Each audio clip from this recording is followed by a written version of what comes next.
Hello and welcome to Supergrades. Welcome से मुझे याद आया, जब आमिर खान का वेलकम हुआ था थ्री इडियट्स में, तो उसको कुछ तो भी आ, उसको कहा था अपनी पैंट उतार और चल लाइन में खड़े हो जाओ। आप लोगों को याद होगा। और जब वो ऐसा नहीं करता है और वो भागकर अपने रूम में घुस जाता है, तो उसका ये सीनियर बोलता है कि बाहर निकल, नहीं तो मैं तेरे दरवाजे पे पूरे सेमेस्टर कुछ विसर्जन करूंगा, मूत्र विसर्जन करूंगा। और वहां पर इन भाई साहब को लग जाता है करंट। क्या आप मुझे ये बताने की कोशिश करेंगे कि भाई यूरिन पास करने से आखिर इलेक्ट्रिसिटी कैसे फ्लो हुई? इसका आंसर थ्री इडियट्स में ही दिया था। Salt water is a good conductor of electricity. आज हम इलेक्ट्रोकेमिस्ट्री पढ़ने वाले हैं और इलेक्ट्रोकेमिस्ट्री में पूरे इलेक्ट्रोलाइट्स के थ्रू कंडक्शन किस तरीके से होता है यही जानेंगे। लेकिन हाँ, मूत्र विसर्जन के बारे में नहीं पढ़ेंगे। सिमिलरली कॉन्सेप्ट इलेक्ट्रोकेमिस्ट्री में हम पढ़ेंगे। इलेक्ट्रोकेमिस्ट्री शुरू करने के पहले ना, इसके बारे में थोड़ा सा और डेप्थ में जानने के पहले हमें जरूरी है जानना इलेक्ट्रोकेमिकल सीरीज के बारे में। बच्चे थे तुम लोग जब छोटे छोटे नहीं, थोड़े बड़े, थोड़े से बड़े, मतलब 10th क्लास में जब थे, तो जब 10th क्लास में थे तब आप लोगों ने रिएक्टिविटी सीरीज के बारे में पढ़ा था। Metals and non metals chapter में, याद करो। सुनी सुनी बातें हैं कि सूनी सूनी बातें हैं? सुनी सुनी ना। बच्चों, क्लास 12th में उसी रिएक्टिविटी सीरीज को हम बोलने वाले हैं इलेक्ट्रोकेमिकल सीरीज। ये पूरी इलेक्ट्रोकेमिकल सीरीज है। मेरे पास का निमोनिक भी है, जो ऑब्वियसली मैं बच्चों को अपनी ऑनलाइन क्लास में बताता हूं। तो प्लीज, अगर चाहते हो इन सब के निमोनिक जानना और बहुत सारी ट्रिक्स जानना, तो do join top rankers today itself. खैर, इस फोटो के बारे में बात करते हैं। वो रिएक्टिविटी सीरीज याद करते हुए, ये हमारे कोई रे मिस्टीरियो जी हैं। ये बोल रहे हैं हमारे आदरणीय इंडिया के लेजेंड खली के सामने, आई एम मोर रिएक्टिव। और खली साहब बोलते हैं, अच्छा, रियली? इसका मतलब ये है बच्चों कि यहां पर जितने एलिमेंट्स नीचे आते जा रहे हैं वो और ज्यादा रिएक्टिव होते जा रहे हैं। ठीक। से फॉर एग्जांपल अगर बात करूं मैं पोटेशियम की, थोड़ा कलर चेंज कर लेते हैं ताकि आपको विजिबल रहे। मैं अगर बात करूं बेटा पोटेशियम की, और मैं बात करूं बेटा किसकी, सोडियम की, तो सोडियम थोड़ा ज्यादा रिएक्टिव है किससे? पोटेशियम से। अच्छा, इसकी एप्लीकेशंस बहुत इंपॉर्टेंट है, और इसकी एप्लीकेशंस क्या हैं वो बताता हूं। उसके पहले ये जानना जरूरी है कि हमने इस इलेक्ट्रोकेमिकल सीरीज को बनाया है according to increasing reduction potential. अब बेटा इसका मतलब जानना जरूरी है। इसका मतलब यह है बेटा, ऊपर से जो जितना नीचे आता जा रहा है उसका उतना जल्दी रिडक्शन हो जाएगा। ठीक। तो इस सीरीज को बनाया है according to increasing reduction potential. तो ऊपर से जो जितना नीचे उसका उतना अच्छा रिडक्शन। ठीक। अब दूसरा मेन पॉइंट, अच्छा सुनो, आज की क्लास के बाद आपको यह पता लग जाएगा। जैसे अभी मैं तुमसे एक क्वेश्चन पूछता हूं, मुझे यह बताओ बच्चों, इस इलेक्ट्रोकेमिकल सीरीज को देखकर तुम्हारे पास में एक बेरियम है और तुम्हारे पास में कॉपर है। इन दोनों में से एनोड कौन बनाएगा अगर मेरे को कोई इलेक्ट्रोकेमिकल सेल बनाना है तो? अब आप कहोगे सर ये हम कैसे बताएंगे कौन बनाएगा?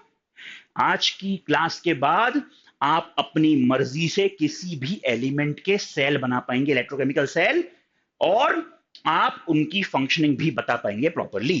तो पेन कॉपी निकाल के बैठो, ऐसे मत बैठो मोबाइल लेकर बैठे हुए स्क्रॉल करने के लिए। पेन कॉपी लेकर बैठो और पूरी क्लास अटेंड करो। थोड़ी देर की क्लास है और उसके बाद तुम्हारे डाउट्स, तुम्हारे कॉन्सेप्ट्स एकदम क्लियर हो जाएंगे इस टॉपिक को लेकर।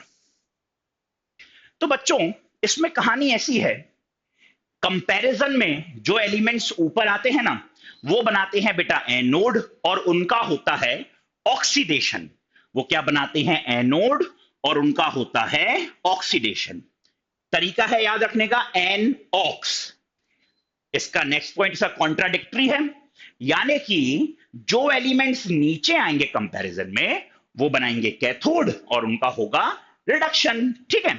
जो एलिमेंट इलेक्ट्रोकेमिकल सीरीज में नीचे आ रहे हैं वो बनाएंगे कैथोड, और उनका होगा रिडक्शन, रेड कैट याद रखने के लिए। ठीक है, अब इसके बाद वाली चीज, जो एलिमेंट्स कंपैरिजन में ऊपर आ रहे हैं वो अच्छे रिड्यूसिंग एजेंट हैं। अब अक्सर बच्चे मुझसे पूछते सर ये रिड्यूसिंग एजेंट क्या होता है ना, हमें बड़ा रिड्यूसिंग एजेंट क्या है, ऑक्सीडाइजिंग एजेंट क्या है, इसमें डिस्टर्बेंस होता है, हमें समझ में नहीं आता। एक बात बताओ, इंश्योरेंस एजेंट को जानते हो? अगर इंश्योरेंस एजेंट तुम्हारे घर आएगा तो वो किसका इंश्योरेंस करेगा? तुम्हारा करेगा कि अपना खुद का कर लेगा बैठ के? ऑब्वियसली तुम्हारा करेगा। जिस तरह इंश्योरेंस एजेंट आपका इंश्योरेंस करेगा वैसे ही रिड्यूसिंग एजेंट दूसरे को रिड्यूस कर देगा, लेकिन खुद उसका उल्टा हो जाएगा। मतलब रिड्यूसिंग एजेंट जब भी आएगा तो दूसरे को रिड्यूस करेगा और खुद ऑक्सीडाइज हो जाएगा। आ रही है बात समझ में? मैं फिर बता रहा हूं बेटा, इसमें एलिमेंट्स कंपैरिजन में जो ऊपर आते हैं वो बनाएंगे वो अच्छे, वो बेटर रिड्यूसिंग एजेंट हैं। तो सबसे ऊपर कौन आ रहा है? लिथियम। तो लिथियम होगा, हो गया बेटा बेस्ट रिड्यूसिंग एजेंट। क्या हो गया बेटा? ये हो गया बेटा बेस्ट रिड्यूसिंग एजेंट। ठीक, अब इसका नेक्स्ट पॉइंट कॉन्ट्राडिक्टरी है। क्या बोलता है? एलिमेंट्स जो नीचे आएंगे वो बेटर ऑक्सीडाइजिंग एजेंट होंगे। सबसे नीचे कौन आ रहा है? फ्लोरीन। तो बेटा ये हो गया आपका बेस्ट ऑक्सीडाइजिंग एजेंट। आ गई बात समझ में? दूसरों को ऑक्सीडाइज करेगा लेकिन खुद रिड्यूस हो जाएगा। ठीक है, चलिए नेक्स्ट। अब उस पूरी सीरीज में आपको एक हाइड्रोजन दिखा कहीं? हाँ सर, अभी अभी हमने हाइड्रोजन को स्पॉटलाइट में डाल दिया। ये रहा सर हमारा हाइड्रोजन। बेटा हाइड्रोजन का इलेक्ट्रोड पोटेंशियल जो है, स्टैंडर्ड इलेक्ट्रोड पोटेंशियल, वो होता है बेटा 0। हाइड्रोजन का स्टैंडर्ड इलेक्ट्रोड पोटेंशियल होता है 0। अब पता है इसका बड़ा अच्छा फायदा उठाया साइंटिस्टों ने। कैसे, क्या फायदा उठाया बताता हूं। मान लो अगर मेरे को एक सेल बनाना है सोडियम और हाइड्रोजन को लेकर, तो ऊपर कौन आ रहा है? सोडियम आ रहा है। तो वो क्या बना लेगा? एनोड बना लेगा।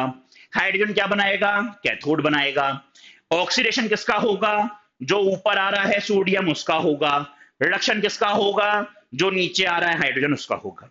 ठीक, अब इस सेल को जब कनेक्ट करा हमने गैल्वेनोमीटर से, तो गैल्वेनोमीटर में जो भी वोल्टेज का डिफ्लेक्शन आ रहा होगा, मान लो से फॉर एग्जांपल आ रहा है 0.58, ठीक है? तो बेटा जो 0.58 वोल्ट गैल्वेनोमीटर ने दिखाया वोल्टेज, वो किसका वोल्टेज था? उसमें हाइड्रोजन का कंट्रीब्यूशन तो 0 था, तो एक्चुअल में वो वोल्टेज सोडियम का नहीं हो गया। सिमिलरली अगर हम बात करें, हम हाइड्रोजन ले लें और सिल्वर ले लें, अब हम इनका बनाते हैं एक इलेक्ट्रोकेमिकल सेल। ऑब्वियसली हाइड्रोजन ऊपर आ रहा है तो एनोड बनाएगा, उसका ऑक्सीडेशन होगा। सिल्वर नीचे आ रहा है तो कैथोड बनाएगा, उसका रिडक्शन होगा। और बेटा अगर अब हमारा जो आपका गैल्वेनोमीटर है, अगर वो रीडिंग दिखा रहा है 0.88 वोल्ट, तो वो एक्चुअल में किसकी दिखा रहा है? सिल्वर की दिखा रहा है, क्योंकि again contribution of hydrogen is 0। तभी बेटा हम लोग क्या करते हैं? हाइड्रोजन के इलेक्ट्रोड को यूज करते हैं as a standard hydrogen electrode या reference electrode, so as to calculate standard electrode potential of other electrode. आई बात समझ में? इस पॉइंट को अब आप लोग जल्दी से पढ़ लीजिए। Standard electrode potential of hydrogen is 0, that is why we use it as a reference electrode so as to calculate electrode potential of other electrode and is known as standard hydrogen electrode। अब आगे देखो, जितने elements hydrogen के ऊपर थे उन सब की वैल्यू बेटा स्टैंडर्ड रिडक्शन पोटेंशियल की होगी नेगेटिव। ठीक है, मैं एक अलग कलर पेन से यूज कर ले रहा हूं। इन सब की वैल्यू यहां से यहां तक, और ये क्या रहेगी? इनकी वैल्यू नेगेटिव वैल्यू रहेगी। ठीक, और वहीं दूसरा कलर से यूज करूं अगर मैं, हाइड्रोजन के नीचे वाले जो हैं, मतलब ये सब, इनकी वैल्यू क्या रहेगी बेटा? पॉजिटिव। और अगर आप सबसे पहले पॉइंट को देखो तो मैंने क्या कहा था? ये सीरीज मैंने बनाई है according to increasing reduction potential. तो सीधी बात है ना बेटा, बहुत ज्यादा नेगेटिव से अगर हम बहुत ज्यादा पॉजिटिव पर आ रहे हैं तो वैल्यू इंक्रीज होते जा रही है ना, जिसमें हाइड्रोजन का क्या रहेगा, 0 कंट्रीब्यूशन। ठीक है। अब बच्चों अगर आप इलेक्ट्रोकेमिकल सेल बनाओगे तो उसमें जनरली जो हम इलेक्ट्रोड यूज करते हैं वो यूज करते हैं हम प्लेटिनम का या ग्रेफाइट का। ठीक है, आगे देखिए। हाँ जी, एक और मोस्ट इंपॉर्टेंट चीज, जो एलिमेंट्स इलेक्ट्रोकेमिकल सीरीज में ऊपर आ रहे हैं वो अपने नीचे आने वालों को उनके सॉल्ट से डिस्प्लेस कर सकते हैं, लेकिन इसका उल्टा पॉसिबल नहीं है। बच्चों, elements coming up the electrochemical series can displace element coming down the electrochemical series from their salt, but reverse of this is not possible. अब जल्दी से बताइए, यहां पर जिंक और कॉपर देखकर, जिंक तो मेरे को मिल गया, ये रहा जिंक और ये रहा मेरा कॉपर। जिंक और कॉपर में कौन ऊपर आ रहा है, जिंक ऊपर आ रहा है, तो जिंक कॉपर को डिस्प्लेस कर देगा उसके सॉल्ट में से, लेकिन कॉपर कभी भी जिंक को उसके सॉल्ट से डिस्प्लेस नहीं कर पाएगा। ठीक है, चलो, मतलब यहां पर मैं एक रिएक्शन लिख सकता हूं कि भैया जिंक जब रिएक्ट करेगा कॉपर सल्फेट से तो वो बना लेगा बेटा जिंक सल्फेट और कॉपर को बाहर निकाल देगा, लेकिन इसका ऑपोजिट पॉसिबल नहीं है, यहां पर नो रिएक्शन। यही तो कारण है हम कभी भी जिंक सल्फेट को कॉपर के बर्तन में स्टोर नहीं करेंगे, क्योंकि जिंक नहीं, सॉरी सॉरी सॉरी सॉरी, हम कभी भी जिंक सल्फेट को कॉपर के बर्तन में तो स्टोर कर देंगे क्योंकि कॉपर लेस रिएक्टिव है, तो जिंक सल्फेट जो है हमारा सुरक्षित रहेगा, लेकिन हम कभी भी कॉपर सल्फेट को जिंक के वेसल में स्टोर नहीं करेंगे, क्योंकि अगर स्टोर करा तो जिंक तो ज्यादा रिएक्टिव था, तो इस कॉपर सल्फेट में से सल्फेट को रिप्लेस कर लेगा वो और अपने पास रख लेगा, बनाएगा जिंक सल्फेट और कॉपर कॉपर को अलग कर लेगा। ठीक, आगे देखते हैं। ये पॉइंट्स दो आखिरी हैं, इसके बाद हम एक आध दो क्वेश्चन करेंगे जिससे आप लोग कॉन्सेप्ट्स और भी क्लियर हो जाएंगे। बेटा पहला बोलता है, जनरली हम लोग जब ऑक्सीडेशन करेंगे तो नेगेटिव स्पीशीज का ऑक्सीडेशन करना, किसमें, इलेक्ट्रोलाइसिस की प्रोसेस में। किस प्रोसेस में, जब आप इलेक्ट्रोलिसिस करेंगे तो बेटा हमेशा किसका आप करेंगे, ऑक्सीडेशन नेगेटिव स्पीशीज का। उसमें भी सबसे अच्छा जो ऑक्सीडेशन होगा वो Cl नेगेटिव का होगा। अब बेटा अगर मैं ऑक्सीडेशन की बात कर रहा हूं तो ऑक्सीडेशन मतलब होता है बेटा क्या, कि इलेक्ट्रॉन का एमिट हो जाना। अब अकेला Cl एग्जिस्ट करता है, नहीं करता, तो 2Cl negative gives Cl2 plus 2 electron.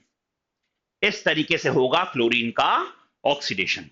और बेटा अगर आपको कभी OH नेगेटिव का ऑक्सीडेशन करवाना हो तो आप इस तरीके से करवाइएगा, 4OH negative gives 2H2O plus O2 plus 4 electron.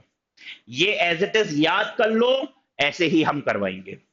फिर नाइट्रेट सल्फेट है तो उसका कुछ फर्क पड़ता नहीं है, क्योंकि अक्सर एक्वस ही आपके सिलेबस में है, तो एक्वस में हमेशा OH नेगेटिव आइंस रहेंगी, हाइड्रोक्साइड आइन रहेंगी, तो जब भी आप इलेक्ट्रोलिसिस करवाओगे तो उसी का करवाना। और बेटा रिडक्शन किसका करवाएंगे हम, जनरली पॉजिटिव स्पीशीज का कैथोड के ऊपर।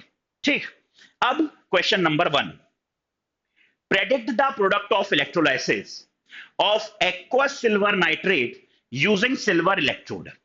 अब यहां ध्यान दो, जब सॉल्ट और आपका इलेक्ट्रोड सेम मटेरियल का हो, ध्यान सुना बेटा, जब आपका सॉल्ट और आपका इलेक्ट्रोड सेम मटेरियल का हो तो उस केस में आप क्या करोगे, उस केस में एनोड पर ऑक्सीडेशन भी उसी मटेरियल करवाओगे और कैथोड पर रिडक्शन भी उसी मटेरियल करवाओगे। ठीक है, तो यहां मैं अगर रिएक्शन लिखूं एट एनोड, तो बच्चों एनोड पर क्या होता है, ऑक्सीडेशन होता है। ऑक्सीडेशन में क्या होता है, एक अलग कलर के पेन से लिख लेते हैं ताकि समझ में आ जाए आप लोगों को। ठीक, चलो देखो, ऑक्सीडेशन में क्या होता है, एक इलेक्ट्रॉन रिलीज हो जाएगा, Ag पॉजिटिव प्लस 1 इलेक्ट्रॉन। आगे देखिए, अब इसी का करवाना है आपको रिडक्शन, तो एट कैथोड उस पर क्या होगा बच्चों, रिडक्शन। अगर हम रिएक्शन की बात करें तो यही रिएक्शन लिख दोगे आप लोग, Ag positive plus 1 electron gives Ag। जिसका इलेक्ट्रोड, सुनो, जिसका सॉल्ट अगर उसका ही इलेक्ट्रोड, तो एनोड पर उसका ही ऑक्सीडेशन और कैथोड पर उसका ही रिडक्शन। लेकिन सर आपने कहा था जनरली इलेक्ट्रोलिसिस में हमें यूज करना है प्लेटिनम या ग्रेफाइट इलेक्ट्रोड, तो अगर प्लेटिनम इलेक्ट्रोड आ गया तो फिर हम क्या करेंगे, बता रहा हूं, ध्यान से सुनो। उस केस में आपको लिखना रहेगा आयंस अवेलेबल, आयंस अवेलेबल। अब बेटा मेरे को एक चीज तो पता है यार, अगर ये एक्वस है तो पानी डाल दिया मैंने, और पानी डाल दिया है तो पानी टूटेगा H पॉजिटिव में और OH नेगेटिव में, हाँ या ना? हाँ। सिल्वर नाइट्रेट टूटेगा भैया Ag पॉजिटिव में और NO3 नेगेटिव में। अब एट एनोड लिख लो भैया, एनोड पर क्या रिएक्शन होगी? एनोड पर क्या होता है बच्चों? एनोड पर होता है ऑक्सीडेशन, जिसका मतलब क्या होता है? Removal of electron. और ऑक्सीडेशन किसका करवाना है? OH नेगेटिव है और NO3 नेगेटिव है, तो OH नेगेटिव करवाएंगे। तो किस तरह से करवाएंगे, बस वो रिएक्शन लिख देना, 4OH negative gives 2H2O plus O2 plus 4 electron. वहीं अगर मैं बात करूं कैथोड पर क्या होगा, तो रिडक्शन। इसमें फंडा ऐसा होता है इलेक्ट्रोकेमिकल सीरीज में, ऊपर से जो जितना नीचे आता रहेगा उसका उतना अच्छा ऑक्सीडेशन, उसका उतना अच्छा रिडक्शन होगा। ठीक है, देखो नीचे से जो जितना ऊपर उसका उतना अच्छा ऑक्सीडेशन, ऊपर से जो जितना नीचे उसका उतना अच्छा रिडक्शन। और हम जानते हैं H पॉजिटिव और Ag पॉजिटिव में नीचे कौन आता है? सिल्वर आता है। तो सिल्वर का क्या होना चाहिए बच्चों? कैथोड पर सिल्वर का होना चाहिए रिडक्शन। और रिडक्शन मतलब क्या? जल्दी बोलो यार, एडिशन ऑफ इलेक्ट्रॉन्स। ठीक है, तो चलो ध्यान देते हैं क्या हो जाएगा बच्चों। यहां पर Ag positive plus 1 electron gives Ag। लेकिन पता है क्या, हम लोगों को क्वेश्चन इतने आसानी से नहीं आते। क्वेश्चन आपको पता है घुमा के क्या पूछेगा? What will be the pH of the solution, या what will be the resultant pH of the solution when electrolysis of aqueous silver nitrate is carried out in presence of platinum or graphite electrode। तो ठीक है, थोड़ा दिमाग लगाओ। Anode cathode पे तो reaction हो गई, अब सॉल्यूशन बच क्या रहा है? उसमें बच रहा है बेटा H पॉजिटिव और NO3 नेगेटिव। तो बेटा H पॉजिटिव और NO3 नेगेटिव मिलके बनाएंगे क्या? HNO3। HNO3 को क्या बोलते हैं? Nitric acid. और नाइट्रिक एसिड का pH क्या हो जाएगा? Less than 7। क्या हो जाएगा pH? लेस देन 7, यानी कि एसिडिक। ठीक है, अच्छा अब वो आपसे बोले which gas is released at anode during electrolysis of aqueous silver nitrate using platinum electrode. तो ठीक है भाई, ऑक्सीजन इज अ गैस ना, तो ये निकल गई। अब अगर आपसे बोले what product you obtained at cathode? Silver. इतना सिंपल सा है हमारा इलेक्ट्रोलिसिस। ठीक है, एक क्वेश्चन जल्दी से लिख लो और मेरे को कमेंट सेक्शन में उसके आंसर बताओगे। Predict the product of electrolysis of aqueous sodium chloride using platinum electrode. ठीक है, एनोड पे क्या बनेगा, कैथोड पे क्या बनेगा, और हमारे सॉल्यूशन का पीएच क्या रहेगा। ठीक, मैं वेट करूंगा आप सभी के आंसर्स का। Thank you so much for watching this video.